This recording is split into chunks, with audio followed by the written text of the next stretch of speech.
At the edge of the universe, 400 men and women are probing the immeasurable blackness of space. Their leaders are an Earthman with no fear and a stranger with no heart. Travel beyond our time and solar system, into new galaxies, into worlds beyond your dreams. Star Trek, every week, in color.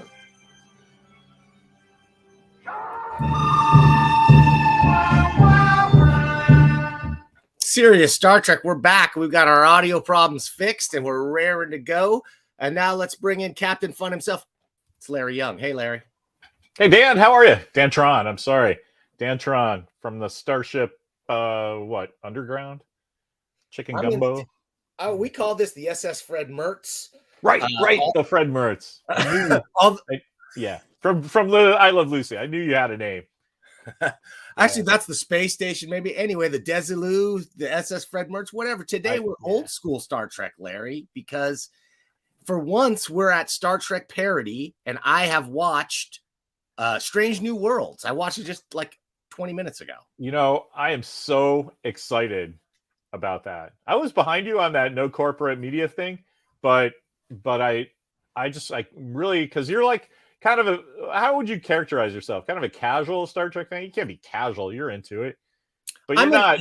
I characterize myself as an ex Star Trek fan. Oh, okay. So, well, that's perfect for what I was going to ask you, because how did you feel about it? Because from my point of view, it was a friggin' refreshing breath of air to have an episode that kind of felt like a Star Trek episode for once. That's what I thought. So it's old. It's got an old school vibe that I really liked. I mean, obviously intentional. I liked a lot of things about it visually. I liked a lot of stuff about it, and I had a few, not quibbles, a few gripes, maybe a couple minor quibbles, and a few weird questions. The thing about it, like, how do I compare it to, like, to me, the way that it was pitched, it honestly, as a guy who's not into the current Star Trek stuff, it doesn't seem anything different than Star Trek Discovery, really. Like, oh yeah, really? Just from the outside, it's like, okay, here's a ship and it's Star Trek and they're in outer space. That's like all the marketing really says to me. I gotcha. Like it's got the modern vibe. Yes, and and I don't really understand. It's obviously tied into Discovery. They mentioned Discovery a couple of times. They use clips from Discovery episodes for some of his flashbacks. Yes. So it's concurrent with Discovery. Like, it's not unlikely that, they do a flashback where he meets, Saru or something, if there's a reason for it in the story. But hey, look, is that John Price coming? There he is. Hey, Dr. John hailing. John, what's happening, John? Hey, everybody. How you doing? John Price. Sorry, I got caught up. I had to properly affix my New Trek era collarbone arrowhead. That's just what I was laughing at. It doesn't go down here anymore. It goes all the way up here. So that's how you know. Anyway, bunch of morons. You haven't really missed anything. Dan Tron. I use mine like a pasty. Yeah, well, that's the Kirk era, right? The Kirk era is like it's a nipple cover, right? It's down here, and it's big and it's fucking elongated like a man, right? And then this New Trek era, it's like it's shiny and it's disjointed, but it's all the way up here, so they can get those extreme close-ups and you can still get it. I'm just glad that they kept the arrowhead, unlike Discovery, where you said it's big like a man, and I'm like, that's true, thrusting into the universe, like thrusting do it out of your chest, and so at least it's got to be on the collarbone.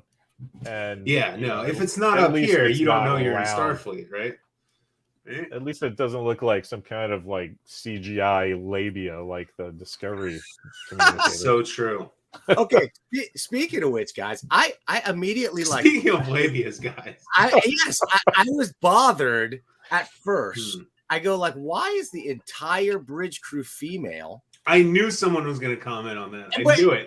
And then I went, why shouldn't they be? Like, why? Right? Why wouldn't it be? If you want to talk about little bothers like that, it's drive me up the wall that the red shirts are flying the ship. Oh, that pissed me off way more. They don't understand what a red shirt is. First of all, it's an op station. It's a helm station. This is before they had an op station. Read Mr. Scott's Guide to the Galaxy. It's all explained right there. Everything you need to know. I'm with you 100%. I'm just laughing because it's like I could just sit here all day and look pretty in my new suit. If anything, the navigator is more of the ops position. Like Sulu was in charge. Like Sulu was running the show. Like in terms of like operations, right? Helm, he was literally just steering the ship, right? I spent a lot of time thinking about this. So I didn't really catch it. It did bother me. I was wondering about the red shirts too. Like they should have been gold shirts, right? Because that designates what command crew, like command. Yeah. Mm-hmm. It's the last officer. Command and control. Yeah. It's the first officers who, do the captain's thing. They have to be in the command structure somewhere. Right. And maybe you could say sciences because you need stellar cartography and stuff like that. But engineering and support services, there's no fucking way. No. Anyway. No. So at first it bothered me that it was all female, and then I said, why not? And then I went all the way back to what I am considering the text of Star Trek now, Starship Troopers, where all the pilots, the women are all pilots. And not just because they're more delicate, like and are not in combat sexy. Troops. It's because they're sexy. It's specifically referenced. It's like, oh, when the troops think about women, like the last voice they hear is an Earth female telling them, "Go get them, boys!" Like that's what's gonna bring it. A super hot Bond girl.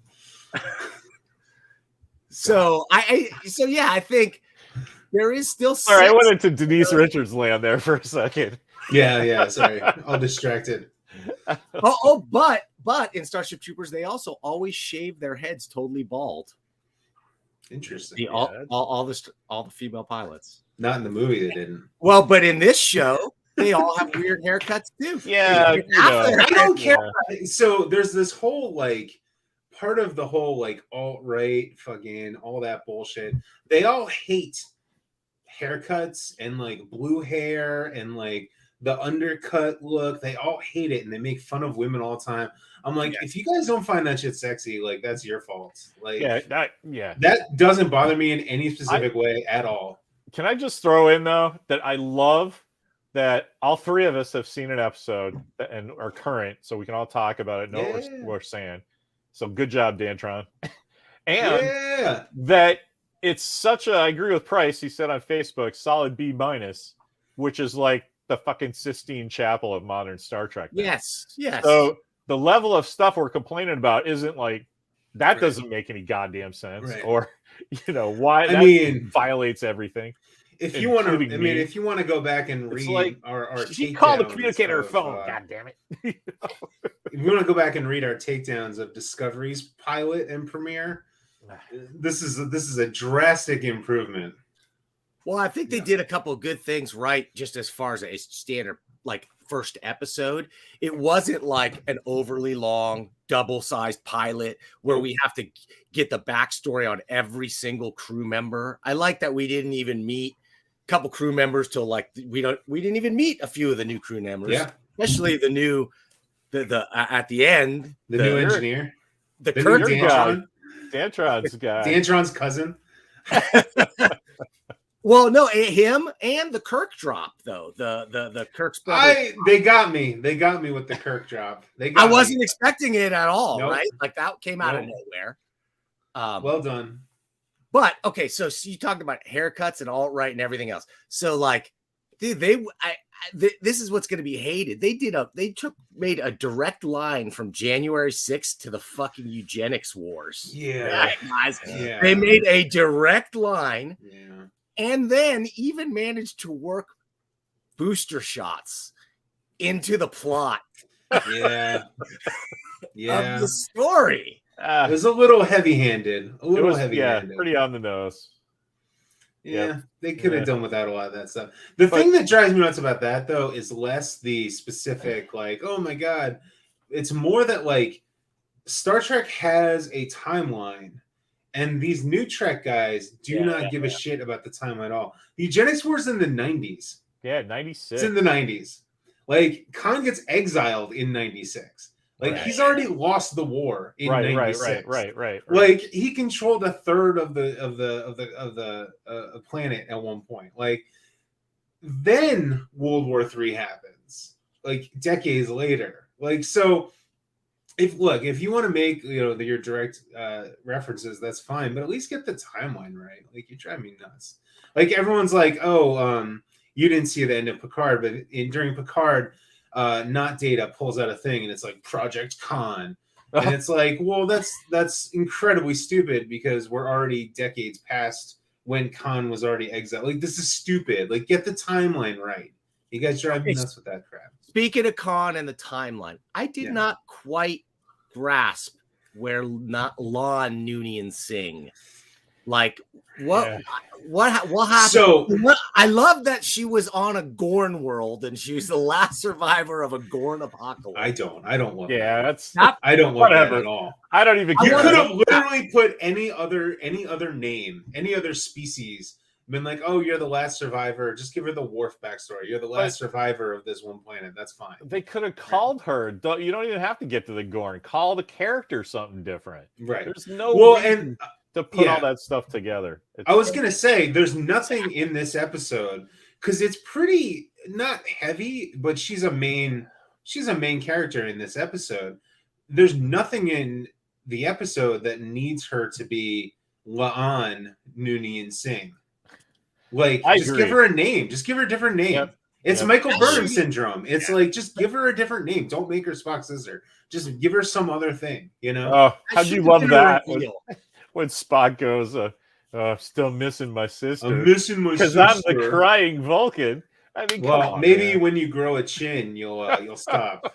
Well, here's the thing. I think they are rushing some of the characterization, and that's I think the connection to Khan could have been totally cool if we just had a character named Lon we didn't know much about, and then maybe halfway through the season or later on after we've trusted her, we find out this weird connection.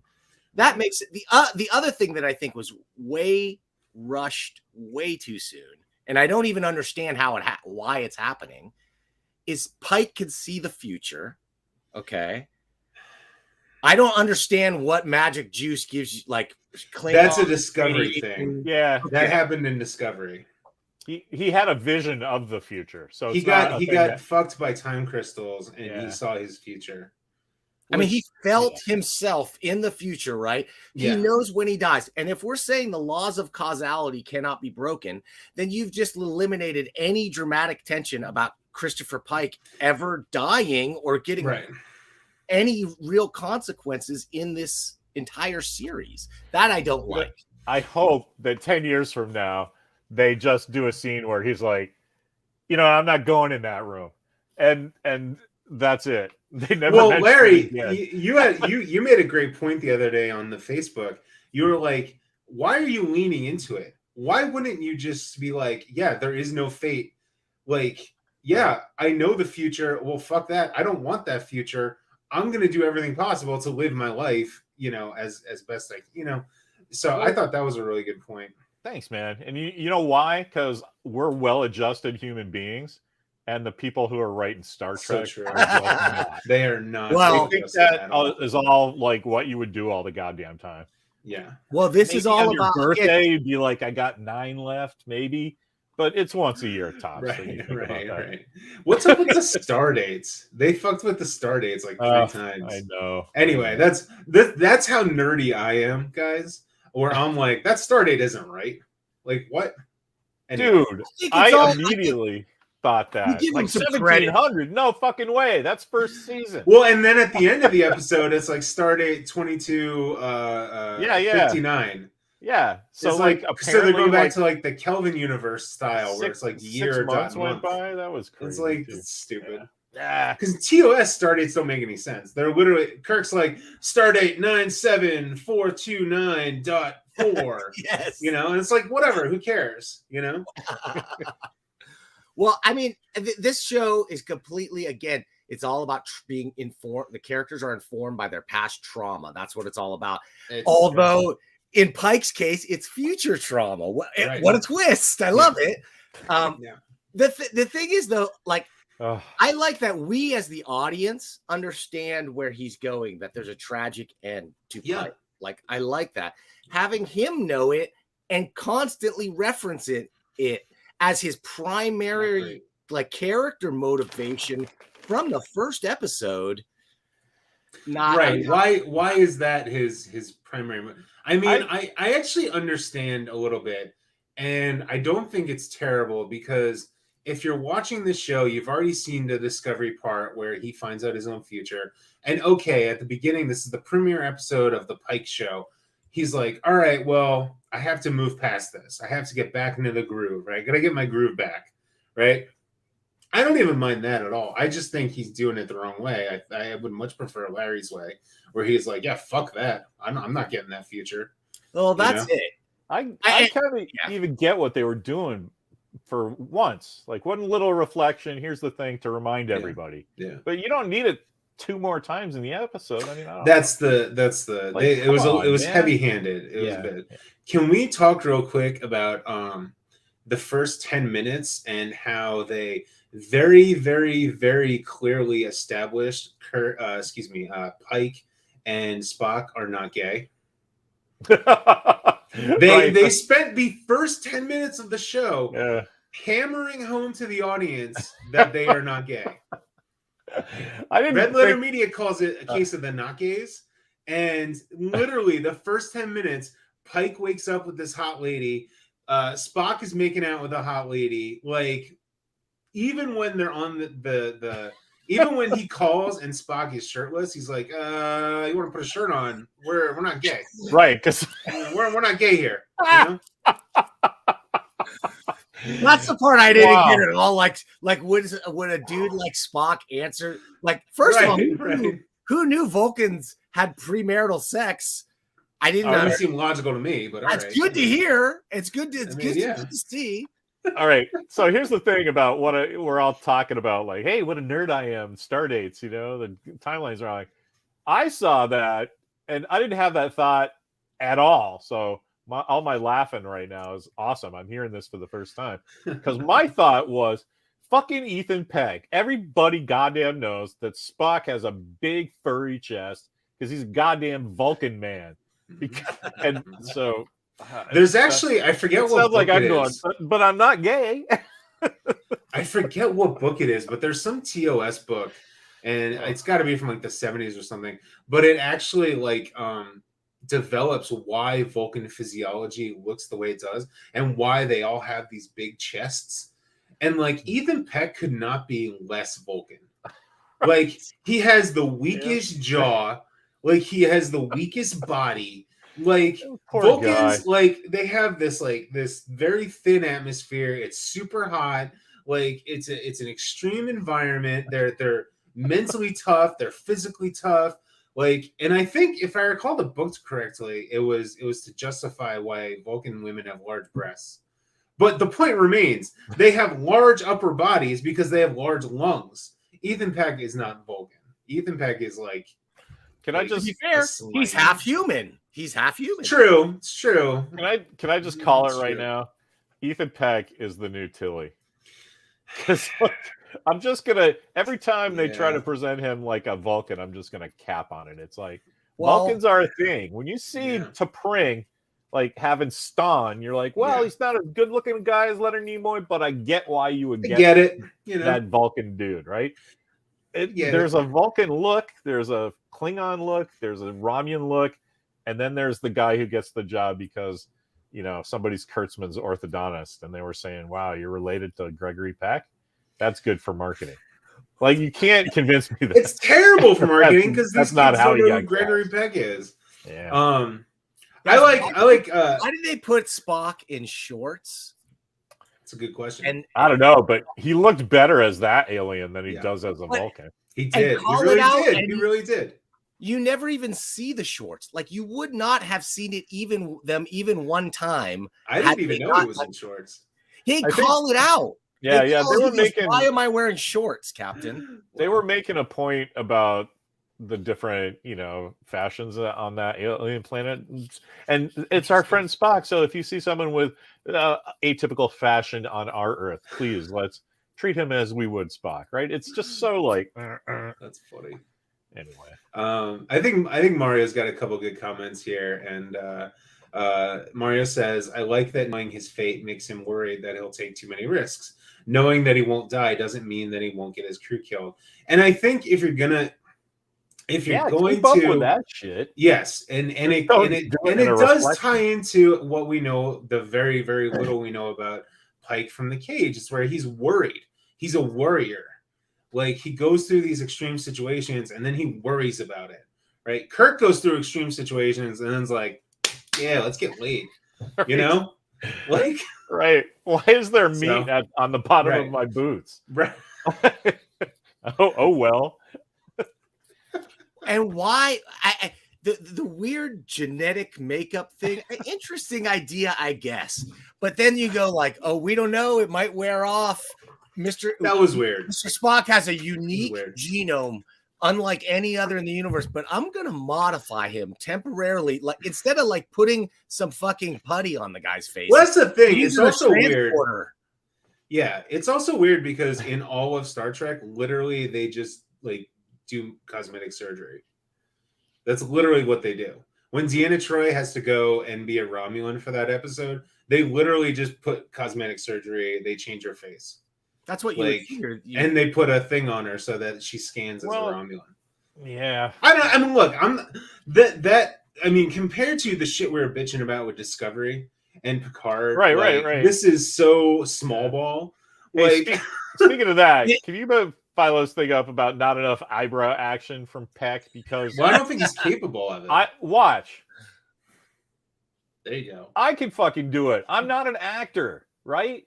Well, a fucking actor should have control of his muscles. It's the easiest fucking thing to do. Whatever. Anyway, I just wanted to show off I can do that.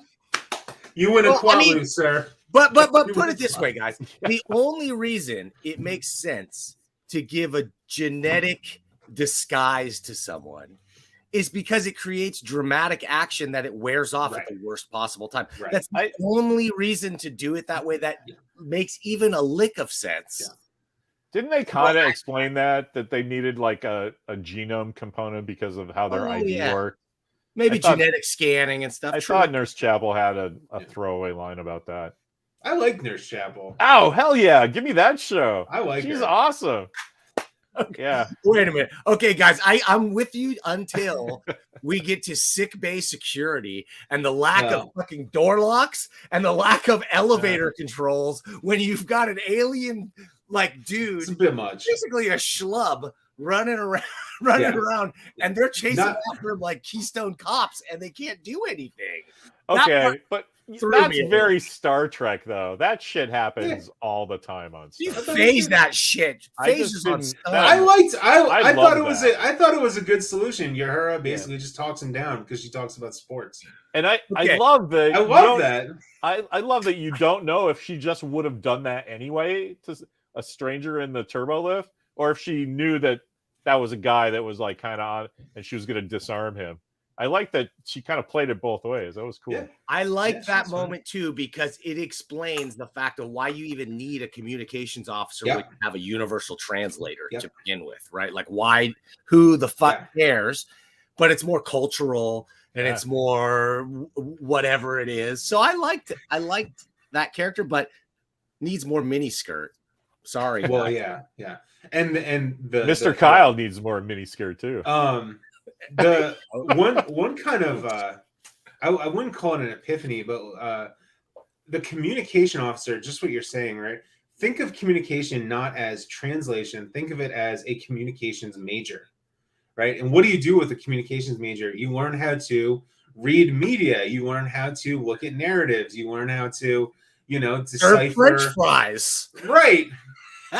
Well, look, as a media major, I can say that. Look, we all need to pay bills, all right? So, but in the future they don't have bills, so luckily communications majors are actually useful. But I think thinking of characters like Uhura in that respect is actually a really good jump to make for fans. Oh, I think it's more than just like frequencies, and she's not just a right. She's not just sitting there like oh, she's not Google, like she's not a translator, right? So I gotta give them credit for this one thing I literally just thought of. That I was waiting for her to go, hailing frequencies open, sir, and they didn't do that. And so I'm like, because I was just like, of course these nut bars are gonna go for the low hanging fruit, and they didn't. So nice job, Kurtzman Liquors. I think they said, okay, we're only going to get one of those, and we're going to make it a doozy. Yeah, maybe Prime Directive. That's the way to approach it. Is we're going to make it a doozy. Yeah, right. They do the Prime Directive thing, which we really need to talk about it because, frankly, I'm ready. This thing is like, okay, when Pike goes like, here's my big stick, literally, and shows his ship. How is he not fucking Cortez, like dominating these poor, basically go, we are so technically superior than you. You're going to listen to us. We have your best interests in mind, and we're going to make sure we can enforce it because we have better weapons. I have a total answer for you. Yeah. John's point is 100% correct. He pointed out that Pike is a warrior, right? So at that point, when he shows the ship, it's like, let him have it. Because it's over as far as he's concerned. You can't impose they figured out warp bombs. That's never happened before. That's 100% their fault. So you're not getting worse. Why don't you look up my skirt? That's great. Oh, by the way, there's a giant cannon coming out at my skirt at you. Now where are we? It's gonna go or it's not gonna go. I love that part because that was very Star Trek without being like, having the Sorian brandy bottle in one hand and the girl in the other, like Kirk would have done it. It's like I get that they made that one for a modern audience, but I really agreed. But then to cover it up, like the way that at the end it's a complete media blackout on the true story of what happened there, because they can't tell anybody that they made that mistake and introduced technology.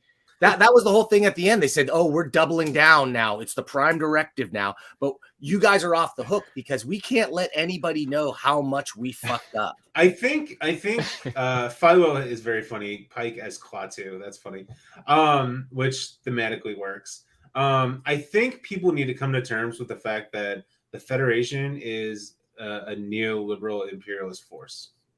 Which Dantron, you bring that up all the time, but I think people need to come to terms with that. Be like, yeah, we are the right. We are the right. You are possibly wrong and are barbarians, or we're going to civilize you. This is the neoliberal imperialism, especially that era, right? Especially that era. Oh yeah, absolutely. It's all about dilithium, and I really want them to they didn't even say dilithium one time. I really hope. The resource contention that is at the heart of the Romulan Federation schism. I will say I thought it was actually a really good plot point that they said that this species. Sorry, that's very funny. That just won the best comment. Yeah, nice one. That was a good one. Alan, I'll get you Quatlu, man. That was awesome. I thought a lot of people online are praising the fact that it references Discovery so much, and of course, an equal number of people are bemoaning the fact that it references Discovery. I thought it was always going to reference Discovery. It did it the right way by making it like, oh, this is the fallout of our massive battle 2 years ago. Yeah. The fallout is we fucked this civilization up. Yes. Like this civilization's about to literally destroy itself because they saw us fighting in the sky. A lot like the Bhagavad Gita.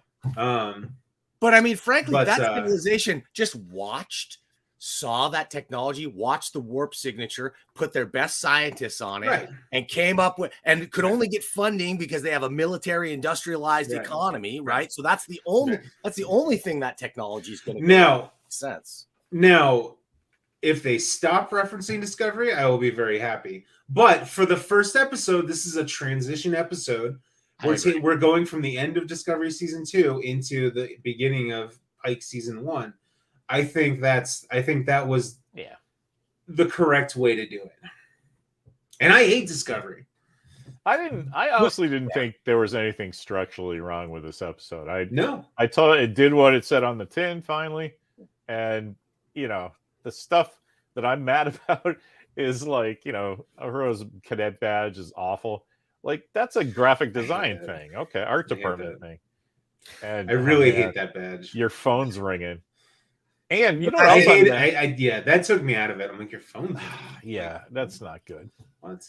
I was trying to think if there's anything like that now where we use 300-year-old expressions to say something that everybody understands. Like they know that we're talking about something in the modern day, but it references an old thing and everybody kind of gets it. I'm like, I can't think of why you would ever do that. It's certainly not 300 years old, but you see the evolution of language when you say things like, oh, I'm going to record that show. Sure, or, like tape an album, right? But that actually illustrates your point better, because the rate of change of language is so fast that in 300 years it's going to be completely different. Right? No, it would have. No, I don't know. Yeah. But what about Tom's ringing, dude? That would have been a better line. How about it's a doozy? How about that was a doozy? Like that's cool. referencing a doozy, but that's referencing a specific brand of automobile that doesn't exist anymore. It's in common parlance now, and its origins that's cool. I like that. So like that's fair. I'm just trying to think of. And there's a lot of Shakespearean expressions too, of course, that are in there, and a lot of farmer expressions. Like I was thinking about howdy the other day. Like how did howdy? It's such a goofy word. Okay, the phrase "okay" is a cowboy expression.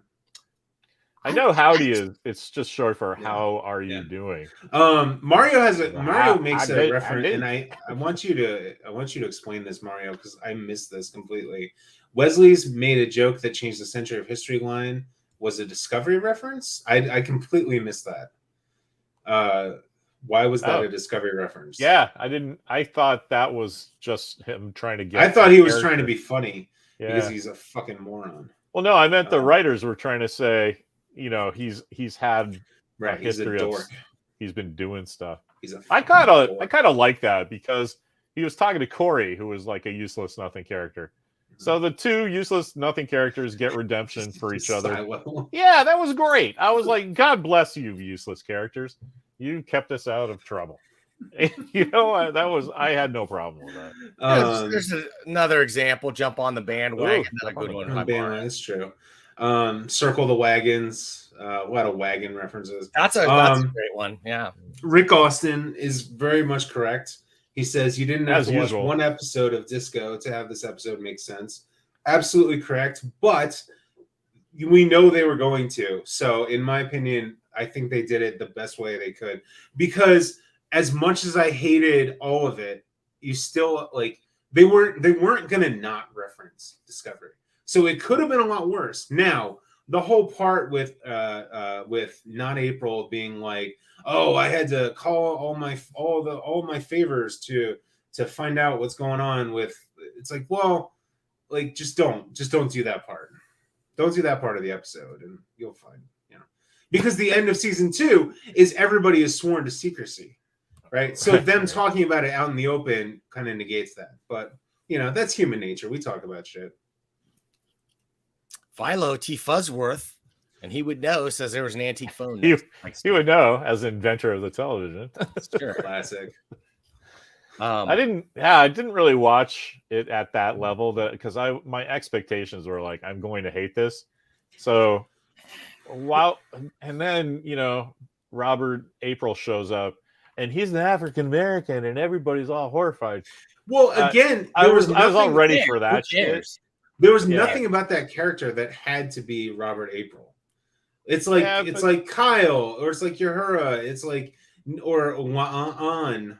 Like there's nothing inherent to these characters that makes them have to be this expected character, right? At least in this episode, right? Now, if he had been like, if he had been like, well, they asked me to take back over, but haha, and make like a joke, that would be fine. But literally, he doesn't even reference the Enterprise, like other than to say. That's what was. I found that weird too. Yeah. I thought it should have been like Robert April gets promoted, right, Pike takes over as captain, and there's a changing of the guard or whatever. But they didn't seem to.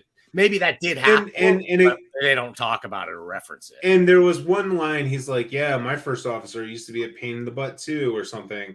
And you're supposed to understand that Pike was his first officer. But again, it's not explained. And unless you bathe in Star Trek canon, you have no idea that's a real thing. You know what I mean? So again, like, you could have literally called him like Admiral May and it would have been fine. Admiral June. Admiral March. I just I kind of didn't care because Pike has been the Enterprise captain for a couple of years.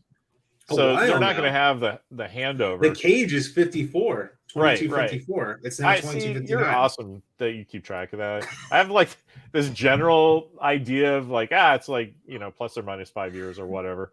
And you're like, oh no, that's oh no, it's been 7 months. Okay, wait a minute. Wait. So when Kirk's middle name is Robert at this point, pal. The cage is 2254. Discovery begins in 2256, like episode 1 of Discovery 2256. This is 2259. So he's been captain of the Enterprise for over 5 years. At least 5 years. Really? But I mean, so he's saying his death, and he didn't even see his death. He saw his crippling, frankly, right? So he said that's about 10 years out from where we are right now. Yeah, so he's talking about 2269, which is season 2-3 of TOS. I just felt like the contrivance of him knowing his future, having come from Discovery, like I would have liked. I don't know.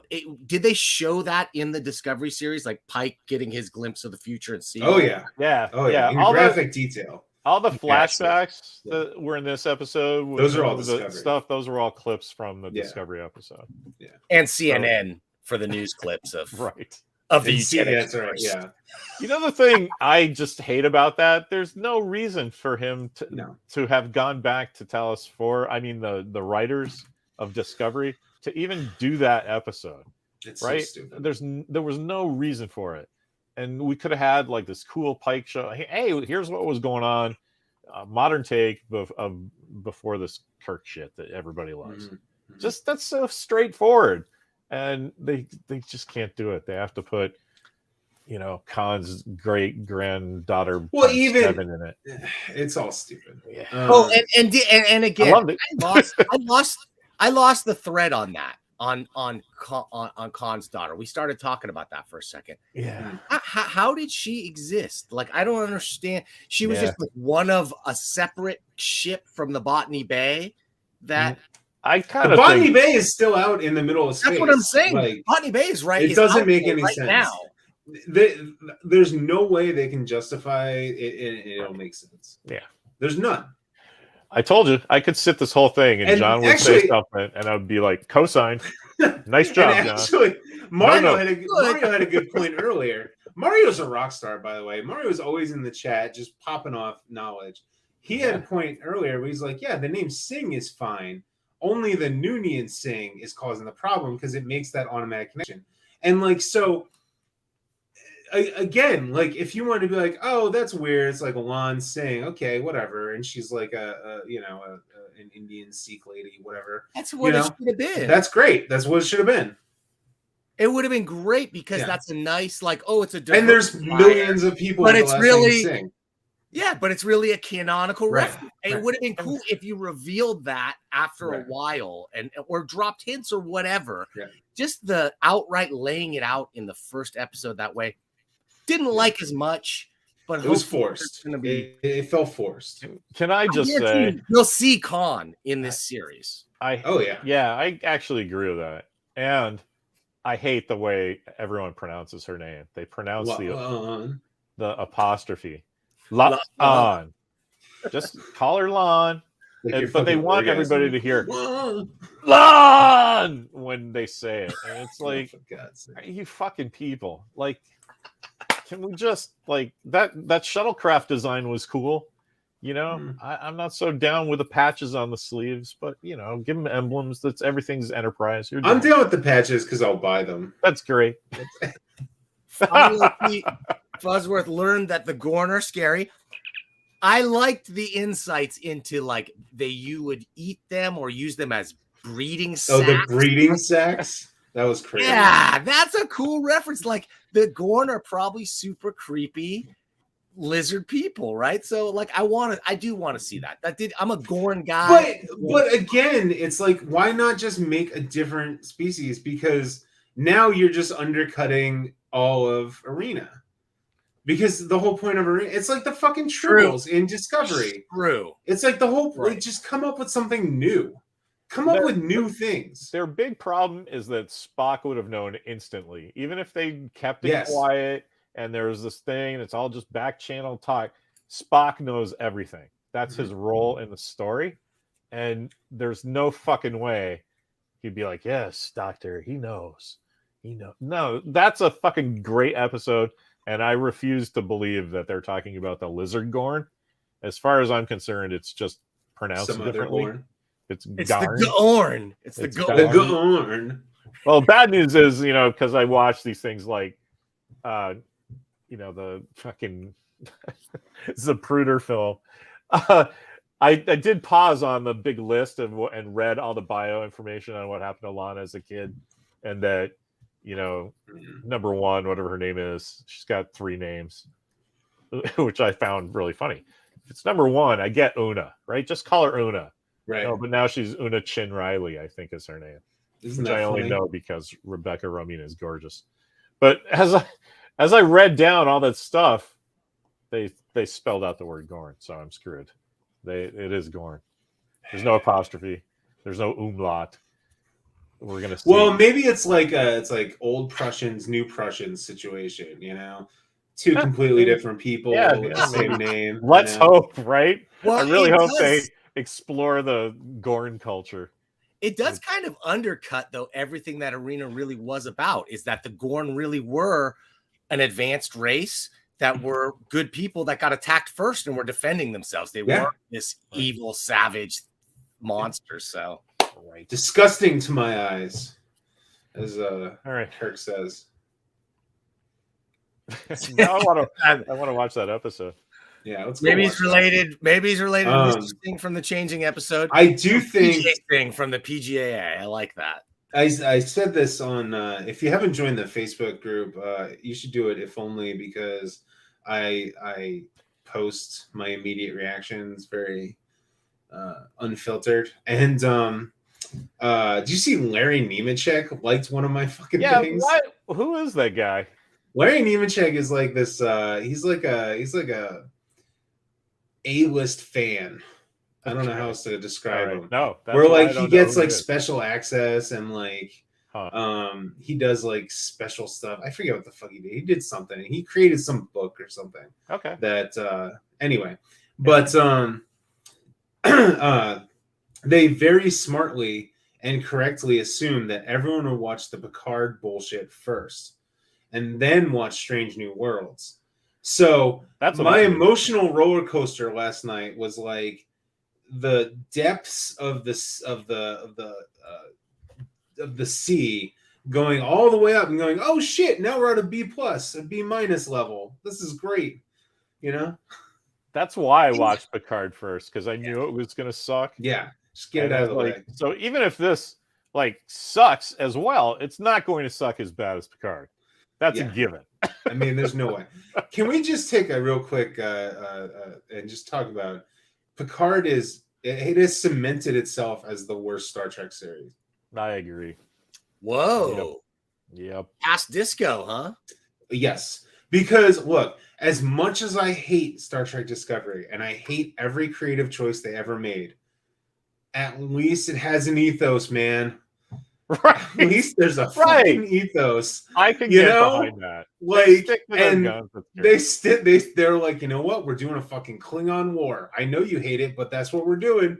And it's like, well, okay. And fucking Picard is just this fucking rambling drivel of buzzwords and meaningless speeches and plots that don't go anywhere and fucking terrible fucking everything. Now, I mean, there's nothing good about that show. There are no positives to that show. Can you tell me, just somebody, give me the answer to this. Why did Talon look like the other girl?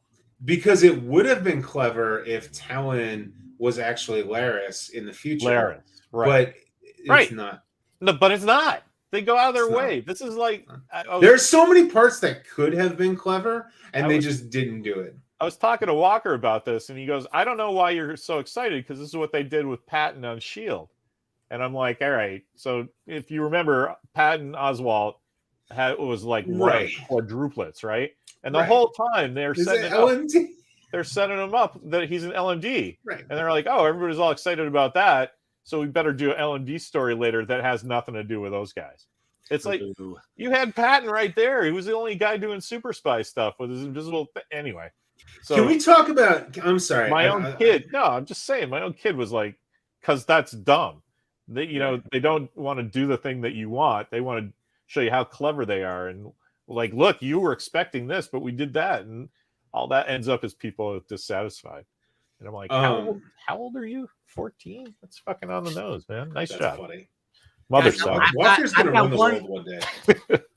I got one other major gripe is that you don't have to like say the mission of the Enterprise. Like if they wanted to do it at the end and make it a big thing, because it was corny when he did it at the end, then they probably shouldn't have had him do it in the beginning, like the initial Space the Final Frontier gig. Oh yeah, I know what you mean. It should have just been the end of the series because it was so repetitive, and we had already heard it. And we'd heard him say it in the way we're going to hear him say it again and again. It just felt so corny to me at the end. Yeah, and then to punctuate it with his awesome new catchphrase, because every captain needs their set of catchphrases, guys. Every captain needs what is make it so. Energize. He used energize already. What is Captain Pike's awesome new catchphrase, guys? Is it punch it? Hit it. That's it. Hit it. That's right. Hit it. Here's the thing. Anson Mount can make all the girls in the front row pregnant just by walking by. He's so a good guy. Whatever he says is fine. Handsome. I don't know. And the other thing, I like Anson Mount. No, I love him, but no, now I'm going to go off on Dantron. He's like, hey man, I love Star Trek, and I'm like, you're so bitter about it because I heard they have the beginning, and then he does it at the end. I just think like I can't. That's just them telling me church is over, right? That you start off with the prayer and you end with the prayer. That makes sense on this high holy day of the first episode that you get every once in a while. So I'm sad they didn't say it in the middle and like give it to Mr. Kyle for some reason, like he's practicing for a test. Like, what do I do when I'm in command? Like they go down. It's like a scantron, and he's like, "Is it A or B to boldly go? Boldly go." Right. The English major version. The thing is, I really like Pike's characterization. I like everything about. Like, I like him as he's positive. He's kind of fun. The crew kind of likes him. That's his style, right? He's not stuffy. He's not a Picard. He's like, whatever, kid. But then like. The complete opposite is this whole like all he can think about all the time is his own death. That's so opposite of the characterization and maybe that's his outer shell, right? That he projects to hide from, but it doesn't feel that way. It feels like Captain Pike should be a happy-go-lucky dude until he gets his fucking face melted off, right? Like that's what I want to happen. So to me, they can only redeem the Pike arc if they can get into something where it's like I am like causality is not final. I may have seen a future, but that is not the future. If they can do that instead of fatalism, like we're going down this path no matter what, then I can handle it. But if he gets just more fatalistic as he approaches death and everything is a constant like damned if Yeah, you do, just damned if you don't. never mention it again. Well, that sucks. Once a year, do an episode like Data's Day, right? It's his birthday. That's the one where we're given to all the Discovery fans who are still watching, you know, because we've been a badass action show up until now. Then give him like, you know, Beth from Kiss, right? Every rock band needs a power ballad. Give him an episode where it's like, fuck, man. Every year I'm reminded I'm gonna die. Got 9 years left. Well, I gotta make the best of it. And then it's like the rest of the crew trying to cheer him up.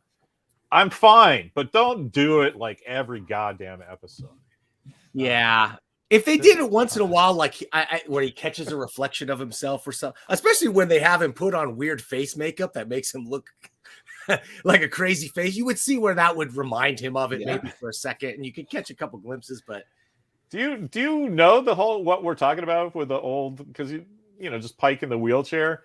Because it's not that he dies; he's just like he catches all the delta rays in the face. Yeah, but but Pike in the show talks about it as if he's going to die. Yeah, that's the confusion. That's he what does say though. My life as I know it is over. Yes, and I'm like, oh, but nobody. If you're talking to yourself, nobody would go around that tree. You would just be like, fuck it. That's the writing. Let me just start this B- triumph for just a week. Is it that he doesn't know when his ultimate death actually will be? He only knows like that incident that happens, or does he know like his whole future? I forget. I think he just knows the incident happened. Yeah, I think it was just the snapshot of I think that was like here's your turning point in your life, right? Because now it's just beep, or beep beep. Anyway, that would have been great. I was hoping for that Pike to be at the helm of this show, and they just got. Wouldn't that be awesome? Like a box, just an action show with him. Like he doesn't even need like the captain's chair because they just bolted him into place. I do like though that they toyed with. If you did, the captain said shields up. I mean, if you did know your own death, would it or at least you knew you're going to be alive in 10 years for this bad thing to happen? So like, how would that affect you? Would you second guess yourself, or would you just say, whatever I do, nothing bad can happen? So it's like, I'm never going to die, at least. Yeah. You know what I mean? So I don't, it's I don't know. I kind of spend my days not thinking about that kind of stuff on purpose, because that would just take me down a well. Like, also, I mean, can we get like think about it every day? Can we get some psychological screening into New Trek? Like, these characters are having like breakdowns and shit. Like, yeah, I don't know. What you're fucking astronauts, bro. Like, dude, get it together. Astronauts don't get the yips. Get it together. Even if you do want to freak out, like, you're allowed one freak out a year. That's it. Right. Exactly. And it's not in the pilot episode. Put the motion chip in, go nuts. And would you really who do you want at the helm of a starship in your biggest crisis? Is it the guy with all the emotional issues who's like, won't answer the fucking phone and Mrs. Singh was like that too. She was having her emotional breakdown. It's like, dude, what's the fuck up. What's the lesbian mechanic at navigation? What's her name? Jet Reno. No. In this one, the shaved head, like Ortegas. That's dude, I liked her. That's my new favorite character. Yeah, I liked her. She was cool. Like, give me that show. She was like, yeah, fuck it. We're on Star Trek, baby. Yeah, Dantron just said something about, do you want that guy at the helm? Which made me think, oh yeah, Ortega. We got to give Ortegas a shout out, because because it's kind of a bookend, not a bookend. It belongs on the same shelf as Pike's enthusiasm of like, let's hit it. She's like, fuck yeah. She's like come on, Spike, let's go beat up a cat. She's that character. I'm like, give me that character in a Starfleet uniform all day long. Yep. Okay, guys. So before we get out of here, we've got a few minutes. Let's talk about the elephant in the room.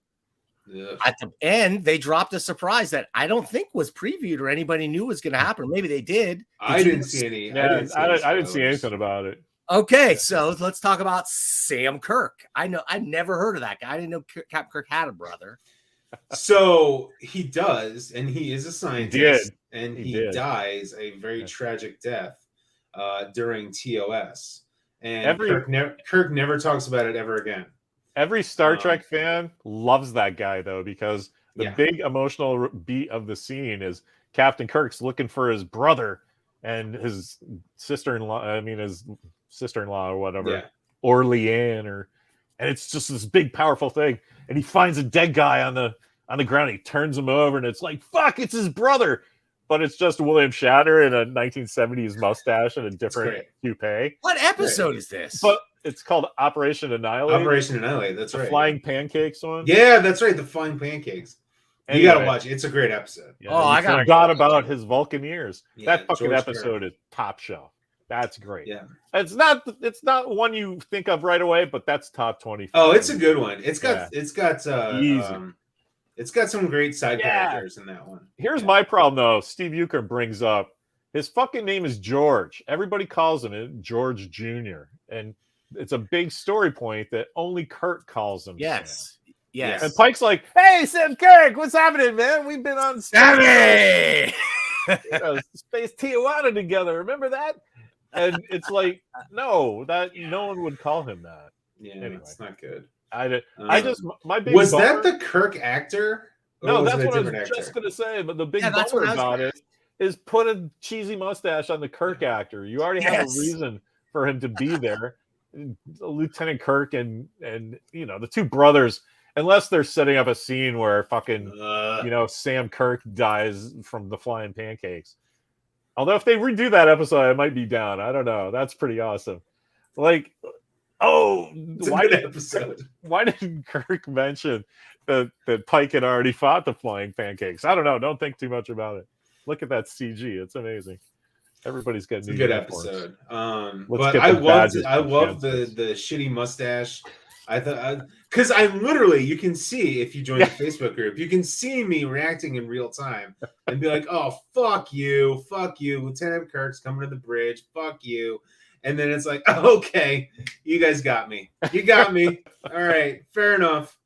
I did the same thing because that explains why they did the early press release that he's coming in season 2, right? It's like, oh, they're just gonna go, hey, fuck you. Spock's not dead. It's oh no, he is really dead from Wrath of Khan. I thought it was gonna be one of those things, and then it's like, oh, okay. Mm-hmm. I still think the Kirk thing was a preemptive leak, but yeah, I agree with that. Yeah. But yeah, they definitely don't take advantage of their doppelganger situation enough. Like Chapel should absolutely be Rebecca Romaine. Like it should just be Rebecca Romaine in a blonde wig. Like I thought that until I saw that cool scene with a. I mean, she's awesome. Yeah. I'm like, nah, whatever we need to get that actress in here. That girl's pure Star Trek, and I'm glad it's not a bridge officer. Like I'm like, it's gonna be weird though that oh yeah, Mr. Kyle and Nurse Chapel are my favorite Star Trek characters. It's like, and I can already see some of the reaction, be like, oh, all the characters are too rambunctious and everything. It's like, dude, watch Star Trek. Like, Chapel is sassy. Yeah, right. Like, Chapel is the one giving people. She gives the guy the fake orders to go get off his ass. Like, in Obsession. Bones is an asshole. He's just Bones is I have no problem with these guys having personalities at all. Right. Thank you. That's what I say. Finally, we want our characters to have personality. And having a tragic backstory is not a personality, which they proved on Discovery. That's all Discovery. Discovery, everyone has a tragic backstory, and they think it's a personality. On Strange New Worlds, at least through one episode, they have personalities. Even Lon Noonien Singh, she has a personality. And then they gave her a tragic backstory. Yeah, that should be informed by a tragic backstory that maybe you learn about. That maybe, not that in the first time you meet every character, you learn about the trauma that informed who they are today. You don't walk into a grocery store and be like, oh, hey guys, did you hear my cat died? So, blah, blah, blah. Get the hell out of here. Well, you remember old Star Trek used to do it that way. We didn't get till Conscience of the King until we realized young Kirk was involved in that Kodos. The Thanos situation. Right. Yeah, Right. yeah. So that's how they used to do it, but Yeah. Back when they had writers. Maybe they will, right? I mean, it's getting to be episodic again. Hopefully, knock on wood. Well, there's another. Yeah. No, go ahead. Well, I was just gonna say, like, this whole it's episodic, and we like nobody really gives a shit if it's episodic or serialized as long as it's good. Like, if you make it good, no one gives a fuck. Right. I mean, that's our problem with Discovery, right? Yeah, absolutely. If it's not good. Like, you don't buy, you're making me read Klingon subtitles for the first 3 minutes of your show. Like, right. I just don't buy it. Sorry. Okay. Like, unless, because I forget what my rank is in Star Trek fandom. It's, I think I'm like a very big Star Trek fan. Like, and you're losing me. That's not good. That's tough. That's tough. Guys, there was another way this show gave me flashbacks to the good old days, which is fucking commercials. Jesus Christ. You have to watch commercials on this thing, even if you pay the premium fee. You got to watch commercials. That's killing. I didn't see any commercials. Yeah, sometimes they do that. But they were all commercials for Paramount stuff, right? Yes. Yeah. No, I got regular commercials. Oh, you did get other like truck ads and shit? Because I guess I'm only in the $4.99 ad-supported tier or something. Oh, yeah. But I'll tell you what, I signed up for this for Paramount Plus. I'm going to watch Strange New Worlds because this was fun. Actually knowing what the fuck you guys are complaining about is a lot more fun.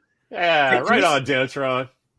And this show seems more like a potential for me to really get on board and enjoy.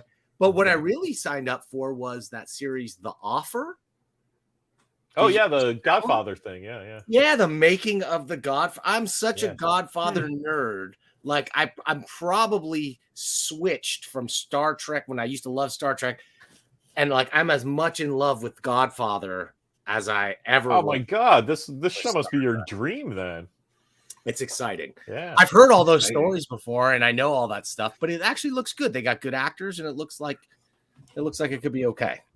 I like that Miles Teller is he's the producer guy, right? That was like their mafia liaison or something, right?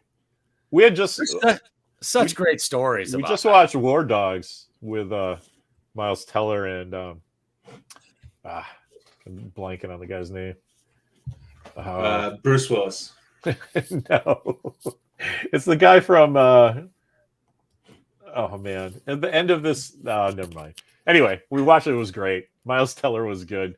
I think we should note that a friend of the show, John Sanchez Word Balloon, is in the comments talking about how great April and Mbenga were, I completely agree. I loved Mbenga. They didn't need Larry. Were you the one who was like they didn't have to make him Wakandan? Yeah. Just making a joke. I'm like, I can make that it's joke. It's a funny joke. Because I'm insensitive. So Mbenga is the guy that I got a sense he has a Star Trek history. Yes. But I'm not aware of him. Where is that? So Dr. Mbenga. Before we get into that, can we just say thank you to John?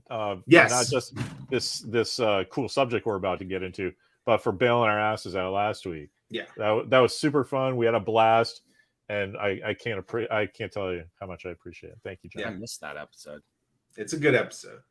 Dr. Mbenga is, I believe, is a Vulcan specialist, and he's one of McCoy's just like staff doctors. Staff physicians. Oh, cool. Okay. So I do think it's a little weird that now he's like chief, but if they had just like, he's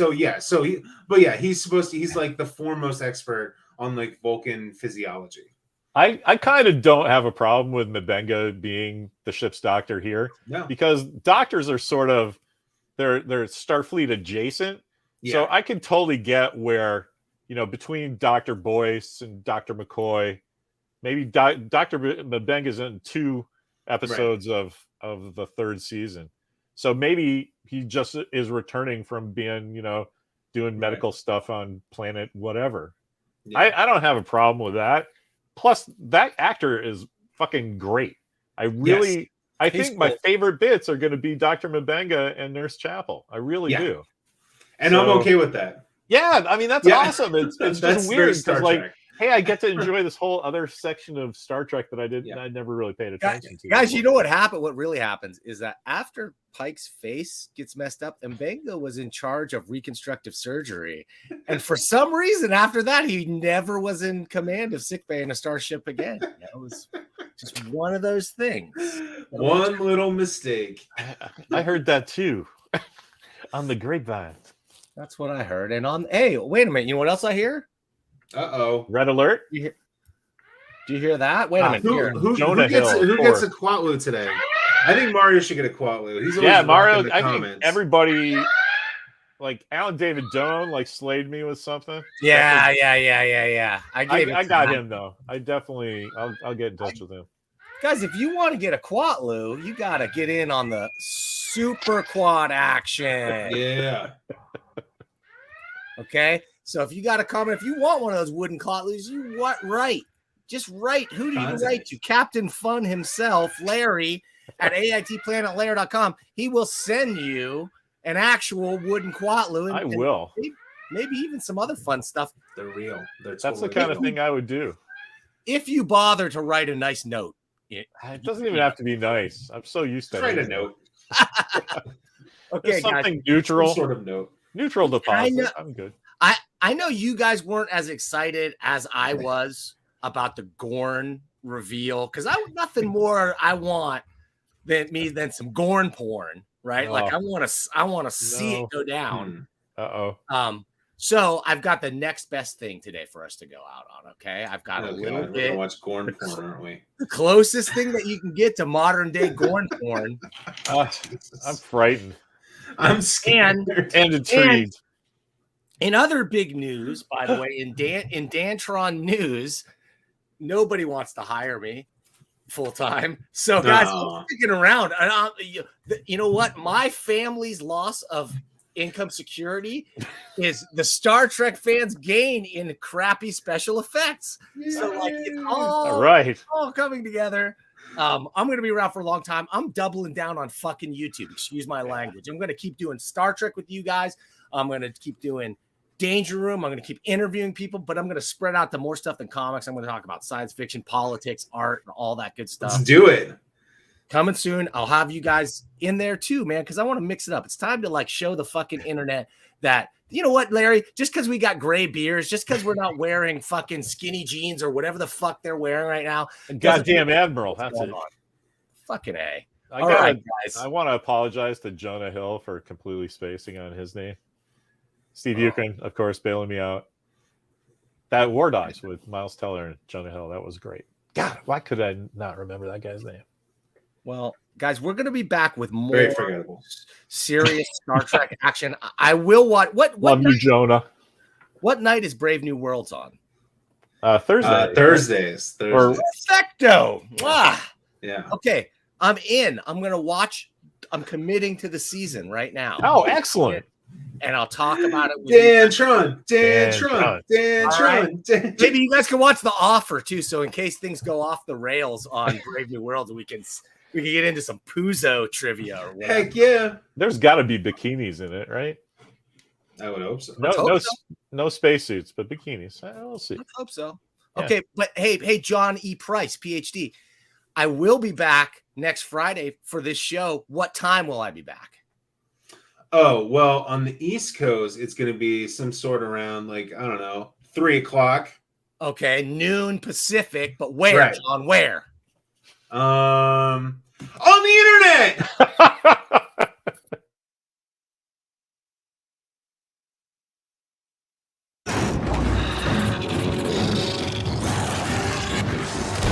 You keep getting me killed. I thought you had my back. Oh,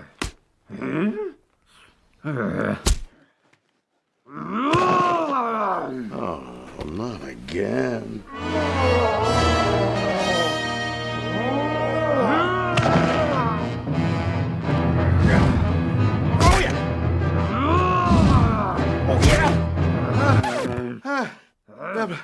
Hold on just a minute.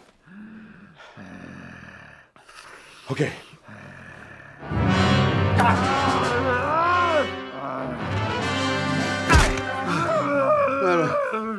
We're both too old for this kind of thing.